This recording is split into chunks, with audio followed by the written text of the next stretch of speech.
Hello everyone, আগের ভিডিওতে তো দেখতেই পেলে যে আমরা বদ্রীনাথ থেকে হরিদ্বারে এলাম আর তারপরে যাচ্ছি বৃন্দাবন, তার জন্যই ওয়েট করছি। আর বৃন্দাবনে দেখো পৌঁছে গেছি। এসছিলাম তো সকালে অনেকটাই, তখন কটা বাজবে ওই 5টা-6টার দিকে। আর তারপরে এসে আমরা অনেকটা রেস্ট নেওয়ার পর চলে এসেছিলাম রাধাকুণ্ড শ্যামকুণ্ডতে স্নান করতে। আর এখানেই তো আমাদের ভিডিওগুলো দেখাচ্ছি। আর তারপরে এটা হচ্ছে রাত্রেবেলা সিনটা। এখানে আমরা অনেক দিন মানে 3 দিন মতন ছিলাম। আর এখানে রাধাকুণ্ড শ্যামকুণ্ডর যে গঙ্গার মানে আরতিটা, সন্ধ্যা আরতিটা তো খুব সুন্দর লাগছে। আর এখানেই বসেছিলাম, তো খুব সুন্দর লাগছিল। আমি তো জানি না যে তোমাদের সাথে পুরোটা ব্লগ করবো, তাহলে আরও তোমাদের জন্য ভিডিও ক্লিপ রাখতাম। তো আমরা রাধাকুণ্ড শ্যামকুণ্ডর পাশের মন্দিরেই ছিলাম। আর এটা হচ্ছে পরের দিন সকালে আমরা মানে দর্শন করতে বেরিয়ে পড়েছিলাম। আর এটা হচ্ছে নিধিবন হচ্ছে বৃন্দাবনের সবচেয়ে একটা কি বলবো, এখানে গাছপালা সবই জীবন্ত নাকি, যে রাত্রে সন্ধ্যার পর এখানে আর কেউ আসতে পারে না, কেউই থাকতে পারে না। আর এখানে এসে খুব ভালো লাগছিল। আর তারপরে নিধিবনের পরে আমরা রাধারানীর জন্য শাড়ি যেগুলো পুজো দেওয়ার সব নিয়েছিলাম। ওইখানে পাশেই বিক্রি মানে ভগবানের পুজোটা হচ্ছিল।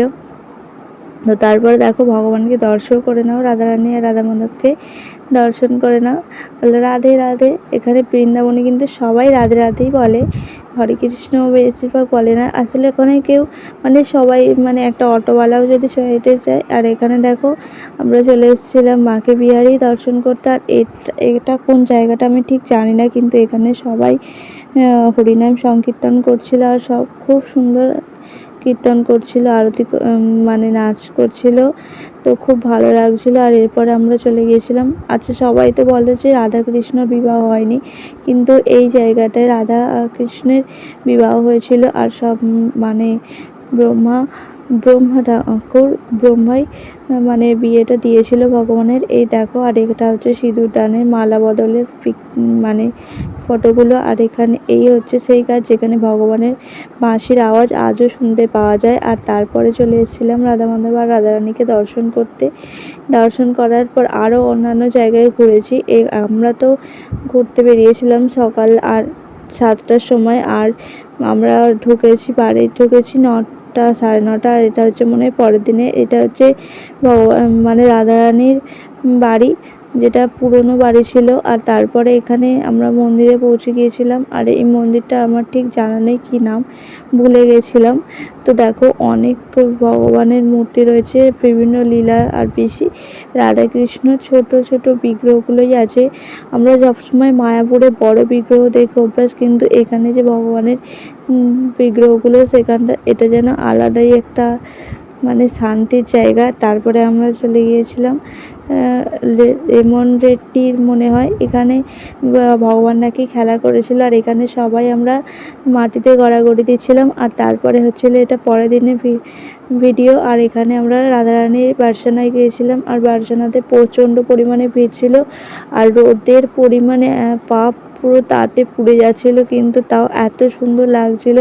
পাহাড়ের ওপরে বার্সানাটা ছিল। আর বার্সানায় রাধারানীর বাড়ি। আর নিচের থেকে পুরো শহরটা দেখতে খুব সুন্দর লাগছিল। দেখতেই পাচ্ছ তোমরা যে এত ভিড় হয়েছে, সবাই কিন্তু রাধারানীকে দেখার জন্যই সবাই যাচ্ছিল। আর আমিও যাচ্ছিলাম।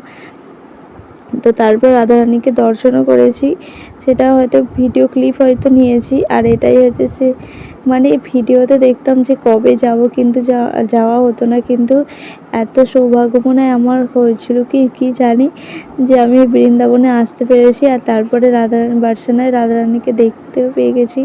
আর এখানে অনেক ভিড় ছিল, তাও পুরোটা তোমাদের সাথে শেয়ার করতে পারিনি, যতটুকু ক্লিপ নিতে পেরেছি সেটাই মনে হচ্ছিল অনেক। তো তারপরে আমরা চলে গিয়েছিলাম রাধারানীর শ্বশুর বাড়ি। আর এখানে দেখো ভগবান কালী রূপে দাঁড়িয়ে আছে। যখন আয়ান ঘোষ দেখতে পেয়ে গেছিলো, তখন ভগবান এখানে কালী রূপে দাঁড়িয়ে গিয়েছিল, মানে রাধারানীর সাথে দেখা করতে এসে। আর তারপর আমরা এই জায়গাটার নামটা ঠিক ভুলে গেছি।